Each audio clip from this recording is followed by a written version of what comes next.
નમસ્કાર દર્શક મિત્રો, ગુજરાતમાં ભારતીય જનતા પાર્ટીમાં આંતરિક વિખવાદો હાલમાં ચરમસીમાએ પહોંચી ગયા હોય તેવા સમાચાર પ્રાપ્ત થઈ રહ્યા છે।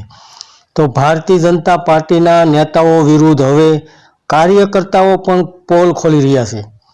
તો અમદાવાદના મણિનગર વિધાનસભાના ભારતીય જનતા પાર્ટીના ધારાસભ્ય, પ્રદેશ કોષાધ્યક્ષ અને તાજેતરમાં જ અમદાવાદ મ્યુનિસિપલ કોર્પોરેશનના પ્રભારી પદેથી હટાવવામાં આવેલા નેતાઓ વિરુદ્ધ એક પત્ર વાયરલ થયો છે। આ પત્ર તેમની જ વિધાનસભાના ભારતીય જનતા પાર્ટીના કોર્પોરેટરો અને વોર્ડ પ્રમુખને પોસ્ટ દ્વારા મોકલવામાં આવ્યો છે।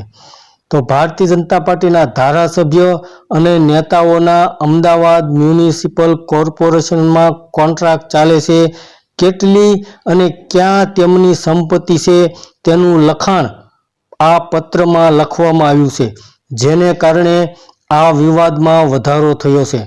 તો હાલમાં જે આ વિવાદ વધી રહ્યો છે તે નેતાઓના બેકગ્રાઉન્ડ વિશે આપણે વાત કરીએ તો લગભગ 1 વર્ષ પહેલાં જ્યારે અમદાવાદ મ્યુનિસિપલ કોર્પોરેશનમાં મેયર સહિતના પદાધિકારીઓની નિમણૂક કરવામાં આવી હતી, જેમાં દંડકના નામની જાહેરાત કરવામાં આવી નહોતી અને દંડક તરીકે જે નેતાને રિપીટ કરવા કે નવા દંડક મૂકવા તે અંગે ભારતીય જનતા પાર્ટીમાં આંતરિક વિખવાદ ઊભો થયો હતો।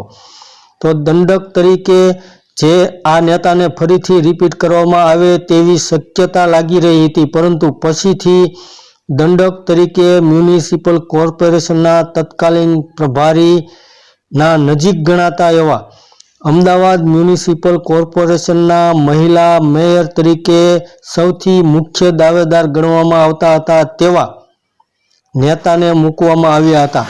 તો આ જે નેતા હતા તે 2 ટર્મથી મણિનગર વોર્ડમાંથી ચૂંટાઈને આવે છે અને તેમના પતિ જે છે તેઓ પણ હાલમાં અને પૂર્વ કોર્પોરેટર પણ હતા અને તેમનો હાલમાં AMTSમાં કોન્ટ્રાક્ટ પણ ચાલે છે। તો હાલમાં જે આ લેટર વાયરલ થયો છે, એક પત્ર વાયરલ થયો છે, તેને લઈને ભારતીય જનતા પાર્ટીના નેતાઓએ જણાવ્યું હતું કે ભારતીય જનતા પાર્ટીના કોઈ કાર્યકર્તા દ્વારા ભાજપના ધારાસભ્ય કે અન્ય નેતા વિરુદ્ધમાં કોઈ પત્ર લખવામાં આવ્યો છે અને કોર્પોરેટરના ઘરે પોસ્ટથી મોકલવામાં આવ્યો છે તે બાબતે આ નેતાઓએ સ્પષ્ટતા કરતા જણાવ્યું હતું કે અમને આ બાબતે કોઈ પણ પ્રકારનો હાલમાં ખ્યાલ નથી।